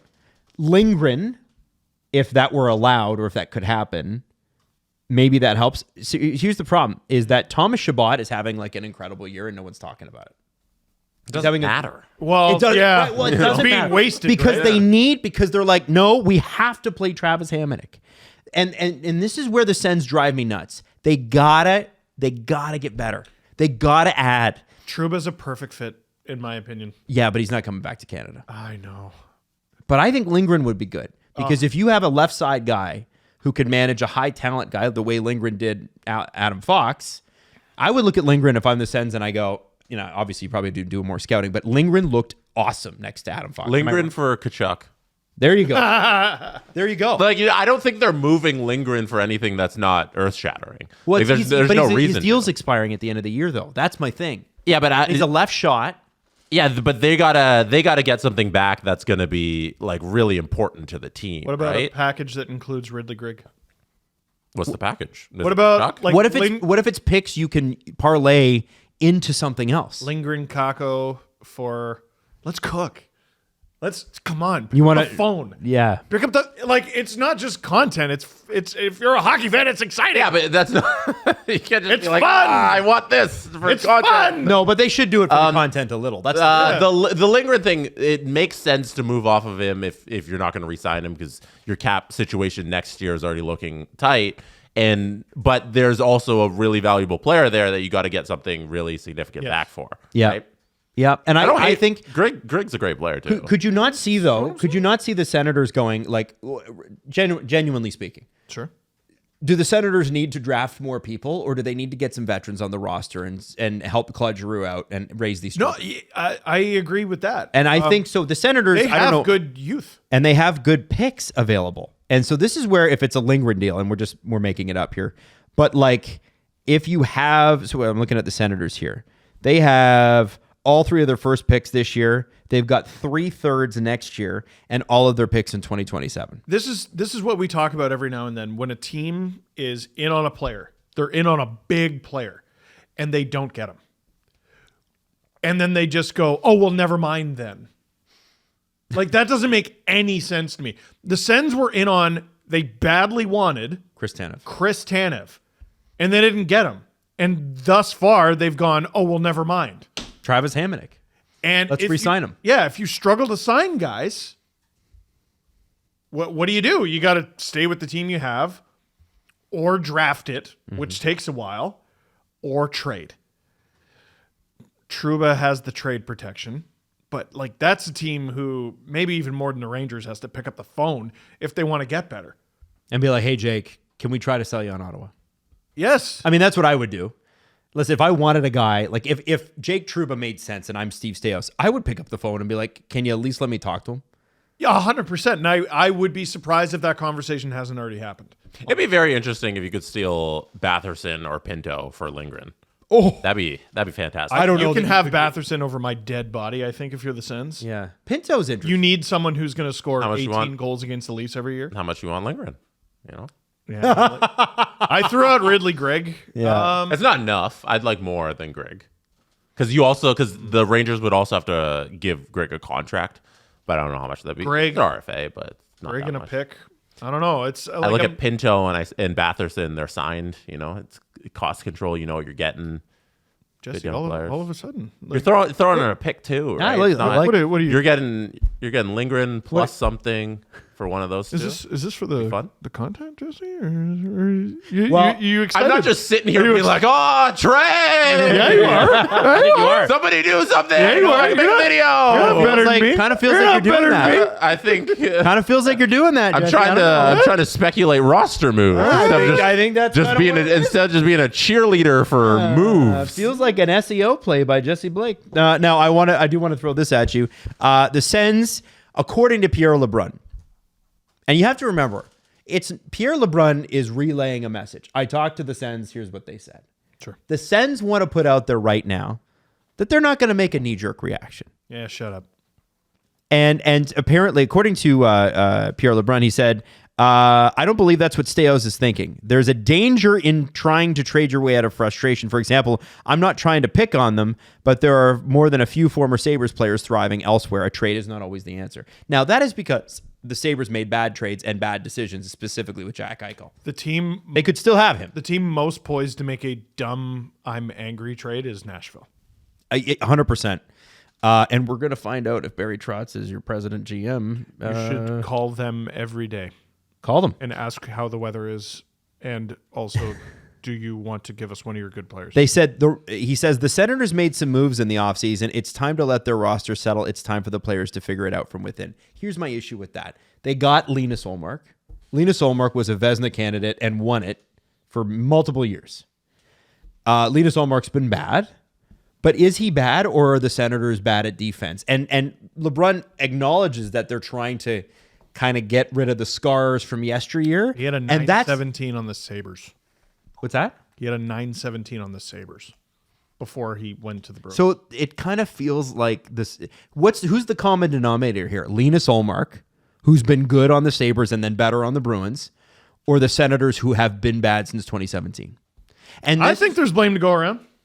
I think that you're looking at a situation where these guys were absolutely, you just said it, absolutely right to want Chris Tanev. We can't get him. Who's the next guy? Who's next man up? And Anybody? I think it would be a mistake for Steve Staios not to be active right now. yeah. I think you need, because sometimes you're doing it. In Chris Drury's case, he's doing it as punishment. You guys are playing like shit. I don't like it.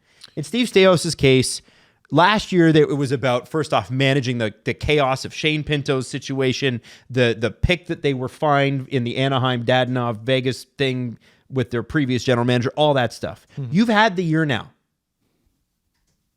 You've had it. Now what? You got to do something. And Artem Zub is on long-term injury reserve. Dude, this happens every year now Yep. where Zub goes down with an injury and they're just like, well, we're cooked. And you brought in Nick Jensen for Jacob Chikrin. Yeah, which is Fine. Fine. But that's a 1-for-1. That's not adding to your depth. You got Jake Sanderson, who's 22. They gotta He's pick going to one. have up and down years, and he's a little down at the moment. Thomas Chabot's having a great year, 27. this is why I think Zub is out. Jensen's 34. Hamonic is 34 as well, but he's cooked, man. The guy's just not great anymore. And then it's Clevin, 22. Sabrango, who's 22, and Bernard Docker, who's 24 and is what he is, seems. He's fine. He's guy. That's not enough. And that's where I ask, what are the Senators actually expecting? So are you expecting Linus Ullmark to come in and be Patrick Waugh? I think a lot of this comes down to they thought he'd be better. But they also thought that their whole problem was just goaltending. They thought like, oh, Joonas Korpisalo is bad. You know, if we just get a good goaltender behind them, all of our problems will be fixed. And he's one of the bright spots on Boston. Yeah, and I think what they're learning is that year in and year out, it's not goaltending that is the issue. It's the goalies go to Ottawa and they suck because the rest of the team isn't very good. Jacques Martin said that last year. You know, they don't have... What's that? What did Jacques Martin say? Sorry, Jesse. I don't mean to interrupt. I want to go back to that, Jesse. But No, because they had add to Jesse's point. They had two goalies. I think it was Korpisalo and Forsberg, and Martin was like, "These are good goalies." Sorry, Jesse. You can Korpisalo goes somewhere else, and he does well. Ottawa needs to do something with the core of their team because it's just not very good. So this is where I find it interesting because if the Senators were getting I bet the Senators are getting a lot of phone calls right now. I bet they're getting a lot of phone calls right now. And I bet they're getting a lot of phone calls saying, hey, you looking to trade? And the worst thing you can do is say, yep, we really need to trade. This is a problem. This is them playing coy. So you know how Chris Drury sent out the trade memo? I'm calling it a trade memo now. I think that this is the anti-memo. This is the memo that, no, we're fine. But you know they're not fine. You know when you're arguing with your partner and they're like, you know what, I'm fine. And you know they're not. The Senators are not fine. The Senators will make a trade. And if just look at the roster, they have to.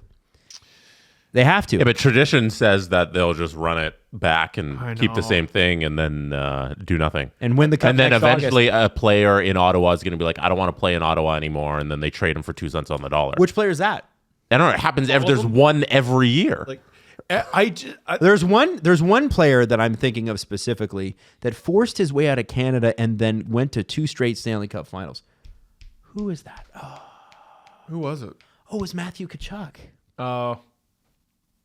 Yeah. Oh. Just wondering. You know, that's no. Weird. That's so weird. I don't think Brady's going to be the next one to leave Ottawa. But you don't see think it happen hasn't so crossed his often. mind. He's under contract. That's the big. Yeah, you're right. You're right. Yeah. Okay. I would just do something if I were Steve Stais. Listen, obviously I'm a Leafs fan, but I think the frustrating thing for the Sens is they just seem so utterly fixable. I look at them and I don't. Every I year think there's they're two quality defensemen away, probably, and maybe a little team defense. maybe even one. Like, Nah, you need two. I look at them and I just go, like, what? Not everyone makes the playoffs. Why aren't you close? You just don't even feel close. Like they feel fixable. Well, but that's the thing, Steve, is that it's one person cannot fix that. You're talking about a team that like literally it's 2 solid defensemen shy, which is a hard menu. If you're regularly dressing Travis Hamonic going into the playoffs, you're not going to the playoffs. That's what I think. Like, what if you need something better than that. You can't have 3 guys that are just passengers. So you got the 3.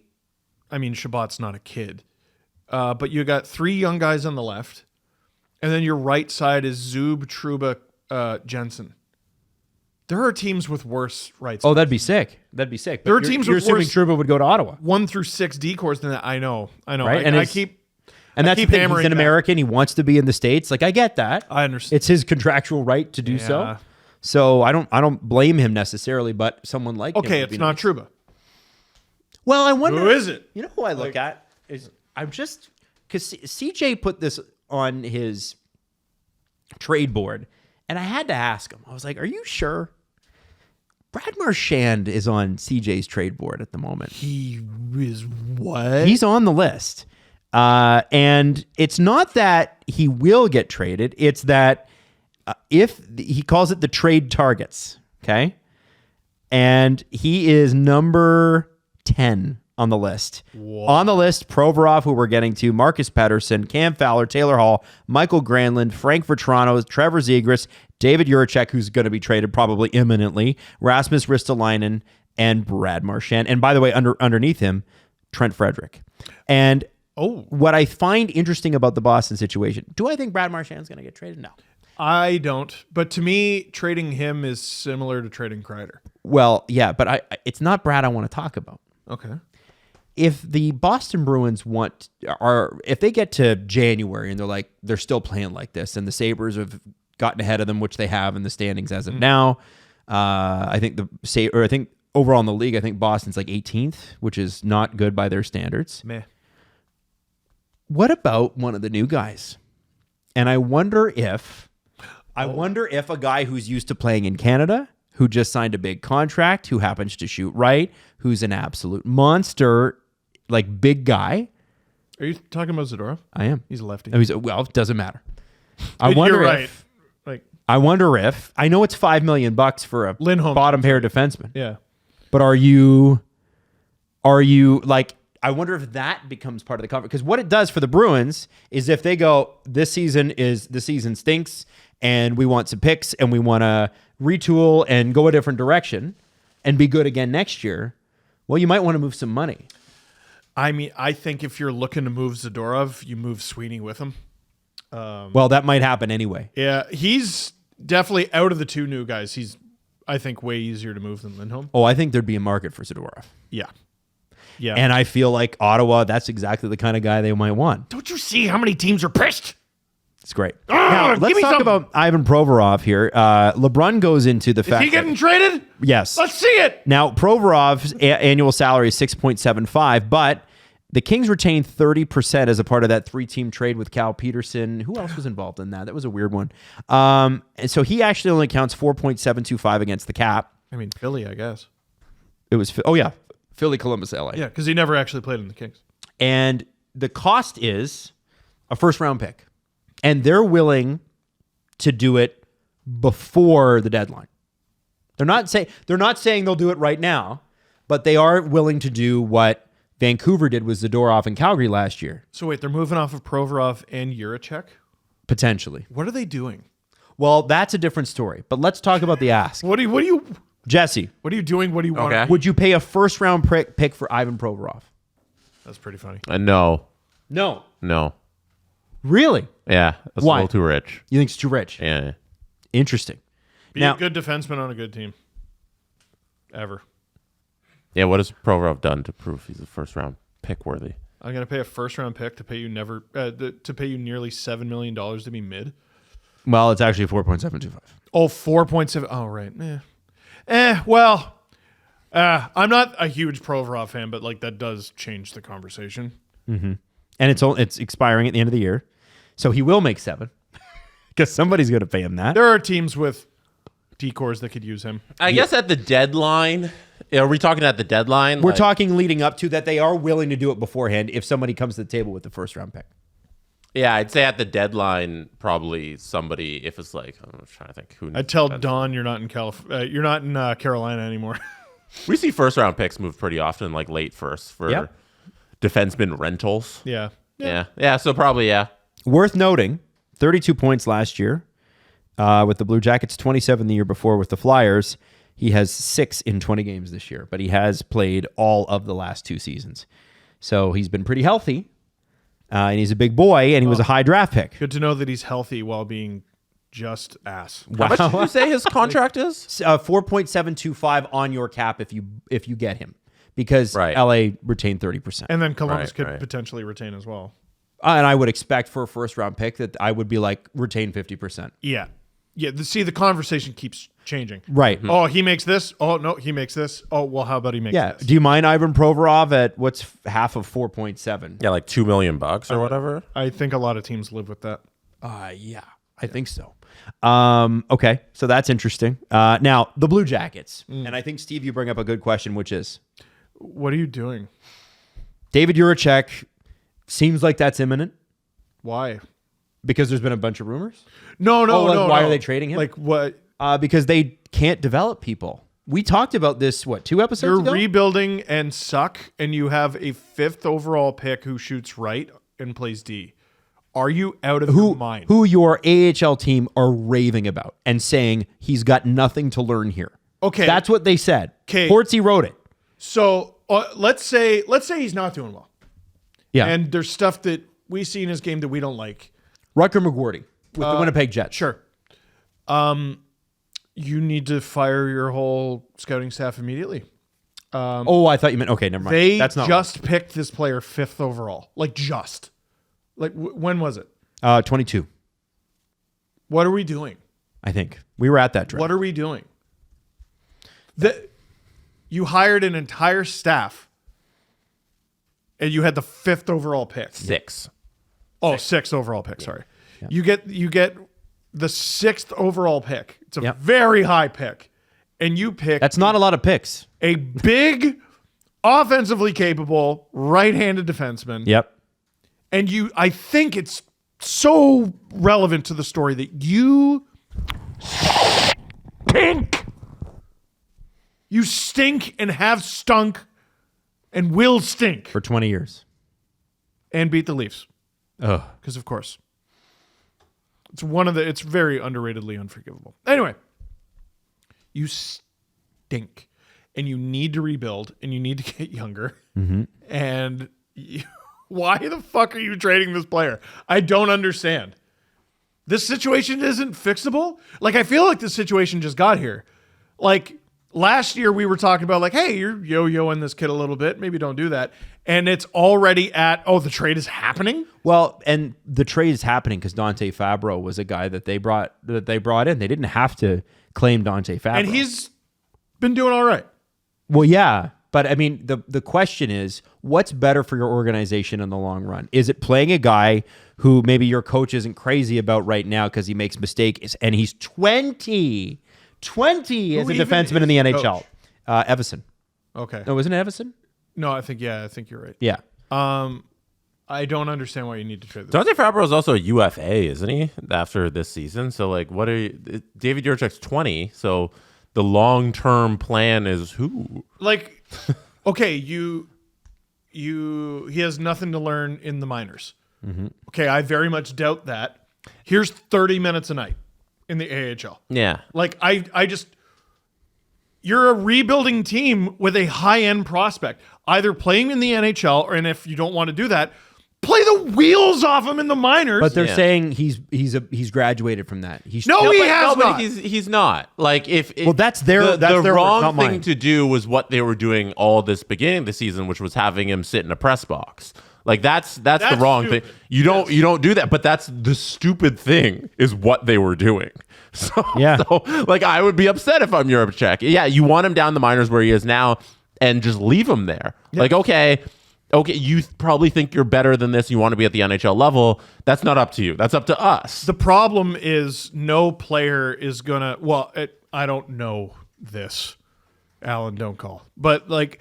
No player goes, I should be down in the minors making lots of playing lots of minutes. And the reason they don't say that is because their salary is cut by like 9/10. It's cut by like 90%. He would rather be in the NHL and playing, but the smart thing for the organization to do is send him to the minors and play the wheels off him. Or play him at the NHL level. Like, or either one of those options is the right thing. And I don't think, okay, he's down in the minors now, and you had this contentious first part of the season. Now we got to trade him. Like, the logic there doesn't make sense. Unless you get an absolute king's ransom for this player, you are easily picking the dumbest option. Yeah. Do they not see a path forward with him beyond right now? This got unfixable so fast. Yeah. I don't understand how they reached that conclusion that this is the best path forward. And what's interesting, I'm rereading Portsy's article here. He's not requested a trade. So what's going on? They believe that this is the best course of action, which I don't understand that logic. So Everson said he heard positive reports from Trent Vogelhuber and the Cleveland staff. That's the AHL coach. I'm sorry, Trent. I didn't mean to butcher your name. Everson and the coaching staff actually streamed the first two periods from the coach's office at Nationwide's arena on Saturday because they wanted to watch. And he said, good, really good. This is Everson. He did a lot of good things on both sides of the puck, which we want him to do on a consistent basis down there. We know he has an offensive side. What they're saying is they don't believe, the Blue Jackets don't believe he is polished defensively enough to be at the NHL level. And here's my question to that. Okay, so what young player is? Yes. That's where I'm confused. You're a bad team. You want him to learn.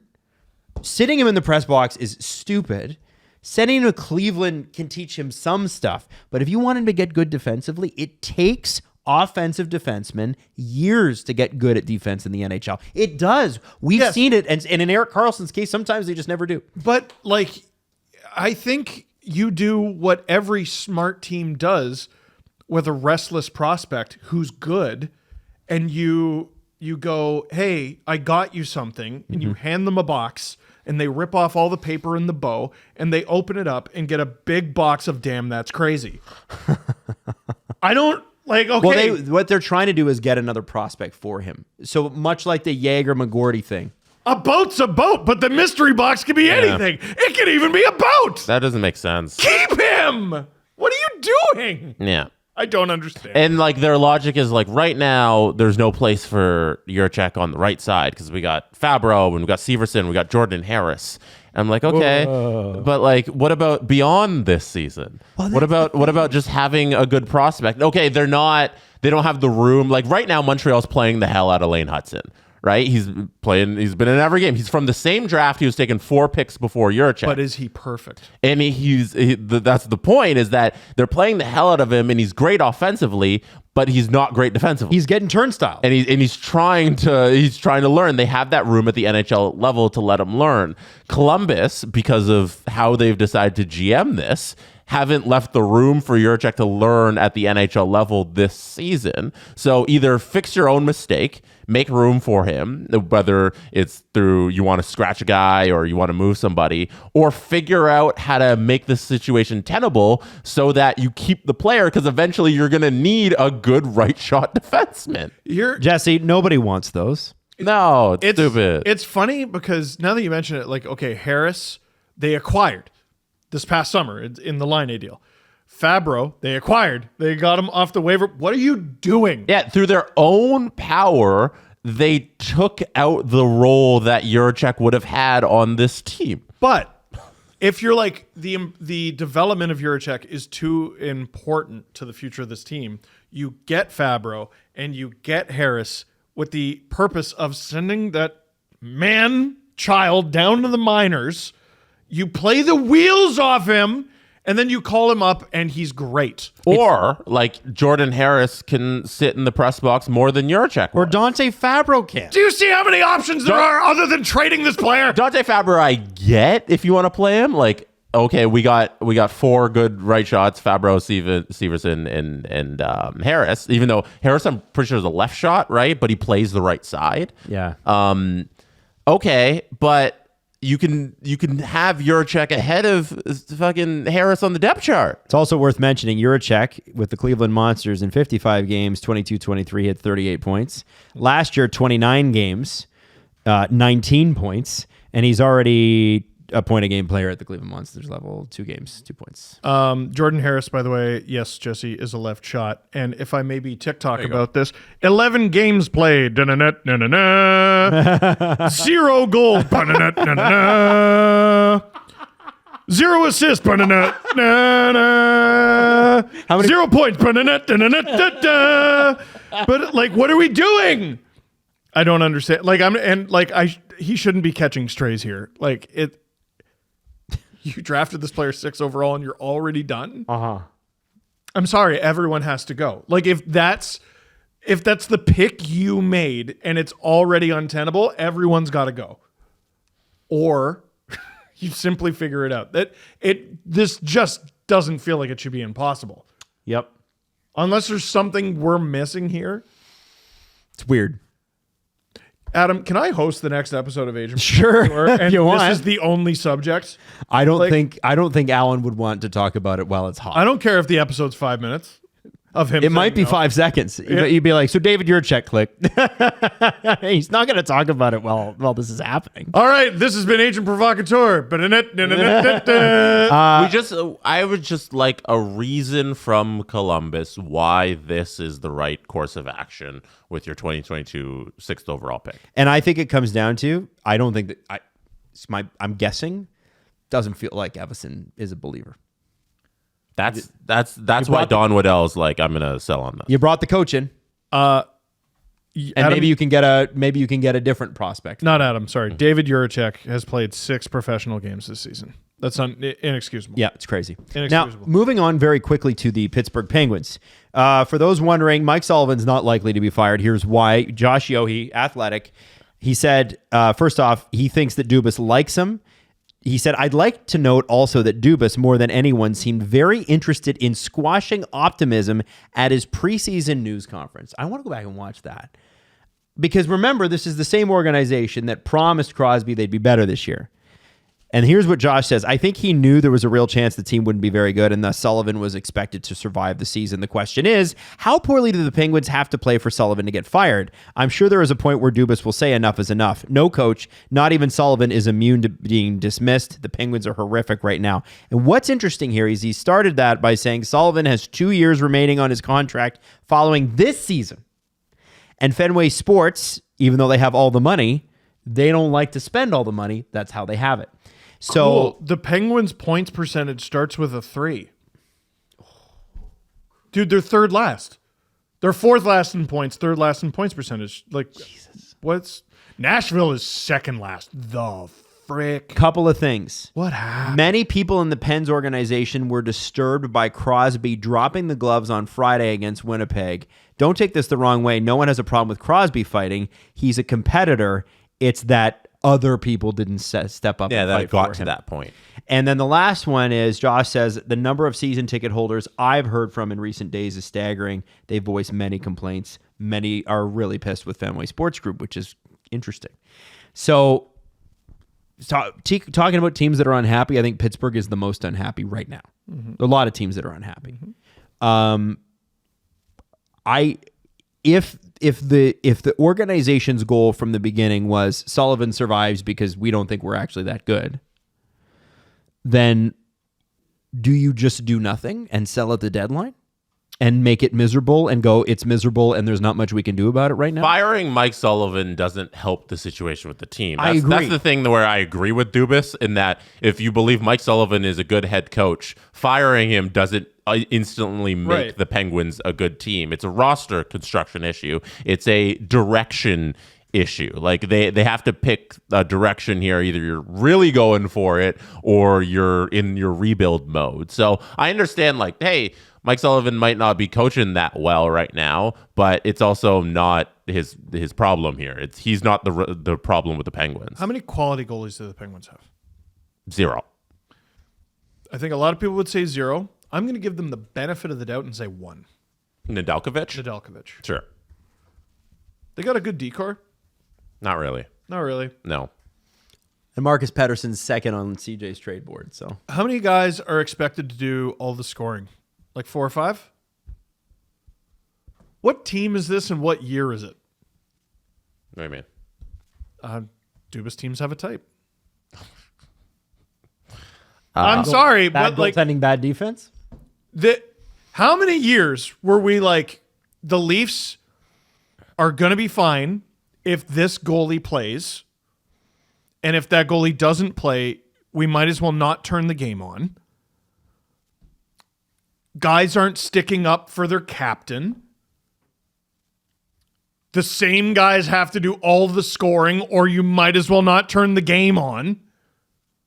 The decor is mid at best. Are you saying Kyle Dubas loves his system? Listen.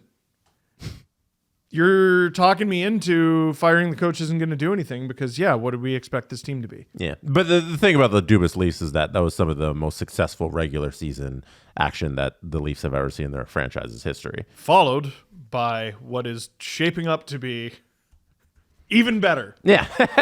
And a lot of lack of playoff success. He has a new issue on his hand, is that he didn't build a good regular season team at all. In defense of Dubas, before he was even hired to this job, I can't be a hypocrite here. We talked about whoever takes that Penguins job is taking probably the worst job in hockey because they either have to rebuild the Penguins and trade Crosby or salvage the Penguins, both of which seem impossible. Yeah. So, Steve, if I was holding a grenade and then I pulled the pin and then I put it into your hands, how's that going to result for you? And that's what Kyle Dubas is signed up for. I'm going to try to bank it off the wall and into the kitchen so that we all survive. Okay. Yeah. That's good thinking. Or, no. Here's what I do. Tick, tick, tick, tick, tick, tick, tick, tick, tick. Gosh, it really feels like someone should be doing something. Tick, tick, Exactly. tick, tick, tick, tick. Bang! Why would Ron Hextall do this? Caldibus took this job and You know what I mean? Yeah, go ahead. Why would Ron Hextall do Caldibus this? took the job, and I don't know if he had a choice in the initial direction that he had to go in. Like he couldn't He's go. the president! He couldn't go in there. Yeah, but he also has bosses. Like I don't know what's with him and taking jobs where he doesn't Can't have control. fucking do anything. Caldibus loves not having control, but having the title of somebody with control. All he needed to do was make it someone else's problem. Yeah, As I've told you, name a GM, and then it's their problem. You're at the president level. Even though it is technically your problem, the public never blames you. They always blame the GM. Now, we're talking about unhappy teams, boys. I got some breaking news. We have a trade. Yes! Yes! Now, Yes! it's between one very unhappy team and one pretty unhappy team. Very unhappy team. Preds. Got it. Yes! Now, one kind of unhappy team, but they're rebuilding, so they're kind of unhappy, but they're not happy with the rebuild. That doesn't sound like the Sens. I'm going to say Montreal. That they would be in that. Yeah, you that described area, them. but it's not Montreal. But they would be just like that. A team that's rebuilding. San Jose is rebuilding, But they're happy. But they're pretty happy with the rebuild. Chicago is was- unhappy with yeah! their rebuild because they've stunk up the joint when they were expected to be a little better and be a playoff team, according to some very smart people on this panel. Big. Yes. Anyway, Big contract? I'm not going to tell you. Oh, you suck. Guess. It's a big contract. I'm not going to say a freaking thing. I hate you. What are What's we the trade? guessing? We're guessing. Give me a guess trade between those two teams. Just give me something. Taylor Hall is going to be moved go. at some point, but it's not him because I think that would have been a bigger deal. I don't know. Jason Dickinson. Interesting, guys. The Nashville Predators have acquired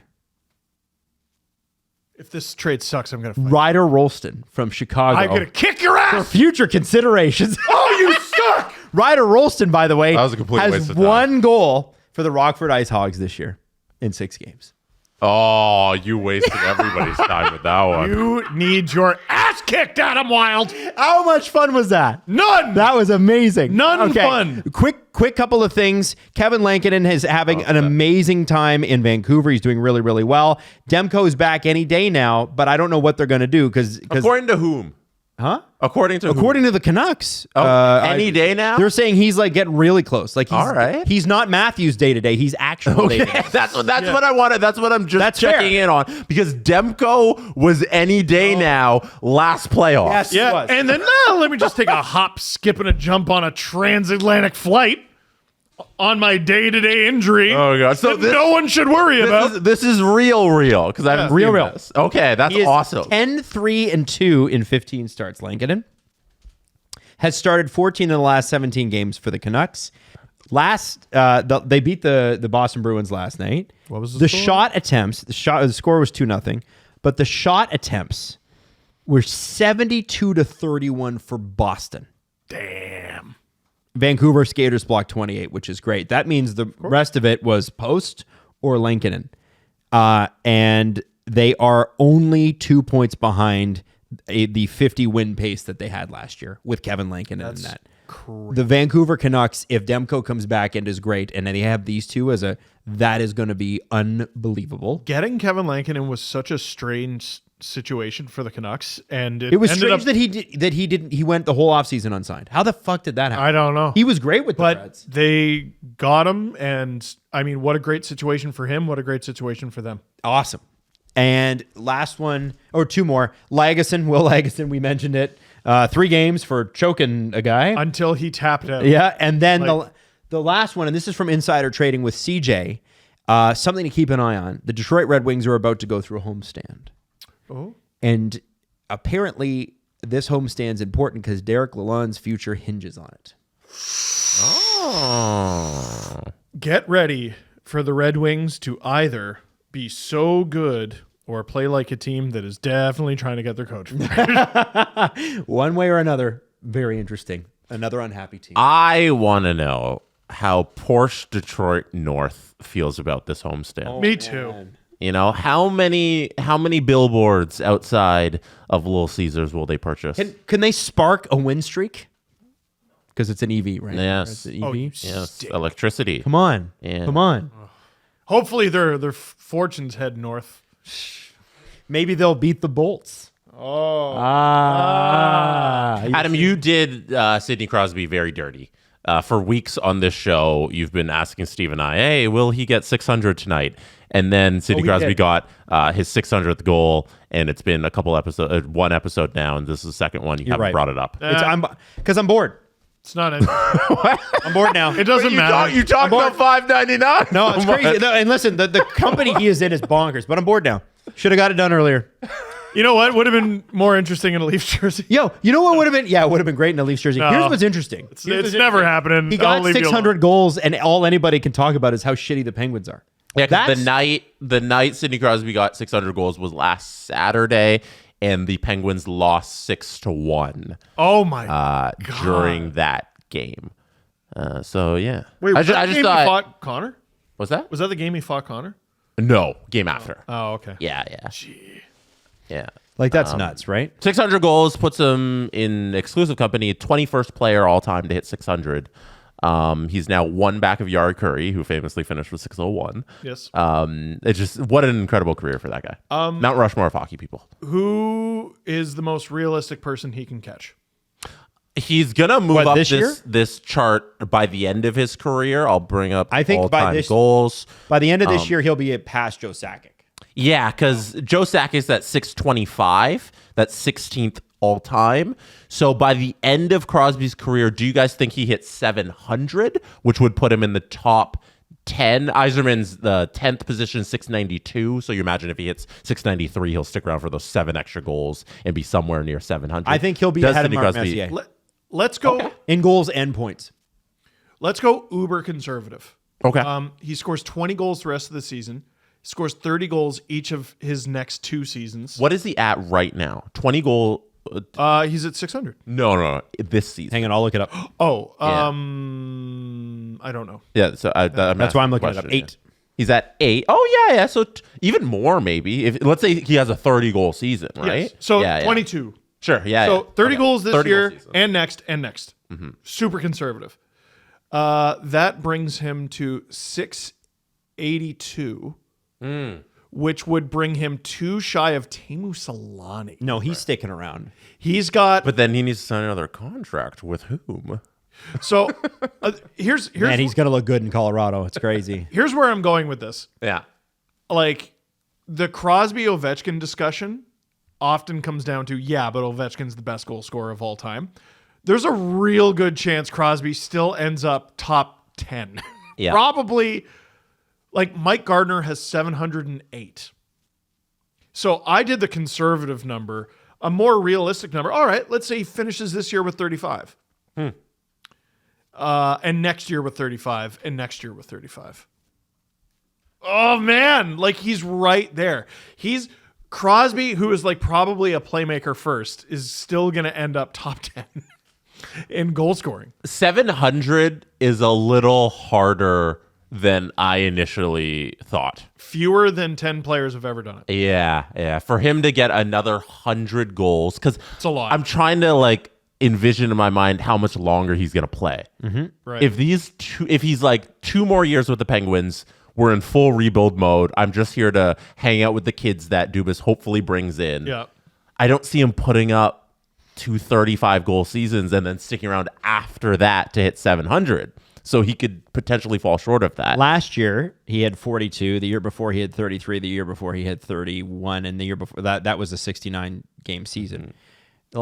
He's been healthy. He's played every game the last 2 years, 33 and 42. I think it's entirely possible. He's going to climb. But he's got to stick around. I think he will. And they got to also be able Listen, to score goals. He could get cups 4 and 5 in Colorado. You telling me he's not going to dare stick you. around for that? How dare you? Callum Ritchie's going to look sick in a Pens jersey, though. Oshawa General. That's what I'm saying. We saw. Are you guys? If you had to put money on it right now, 700 for Crosby? Yes. Yeah. Adam? Yeah. I would put money on Yeah? it. All right. Yeah. I would. fair. I would bet MGM big story bet on that. Okay. You know. Now the I did all that stuff. Okay, cool. So do we have time for Steve's show and tell, or do we need to push? No, we're.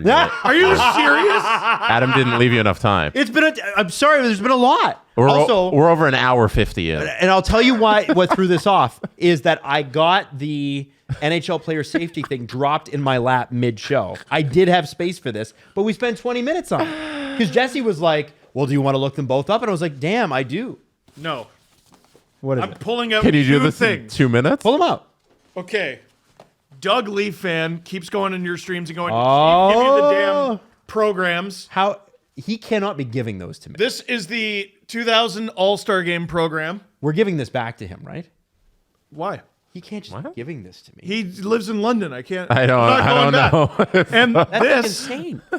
is a Leafs 1990-1991 program with, I think that's Gary Lehman, Ed Olchuk, and Vinny Domfus. Whoa. Yeah. Oh, Look at the beer on the back. And they got a Rolls Royce out front. That is definitely Harold All Ballard's right, next Rolls Royce. episode you can open the other No. stuff. One last one. Damn it. This. I hate you guys. Oh my god! Yeah, oh my God, Wow. right? Is a wood carved thing with both my book covers on it. It's from Shelburne Engraving in Pictou, Nova Scotia. Wow. The Steve Dangle Podcast. Follow the guys on Twitter at Steve_Dangle, at Adam WYLDE, and at Jesse Blake. Connection complete.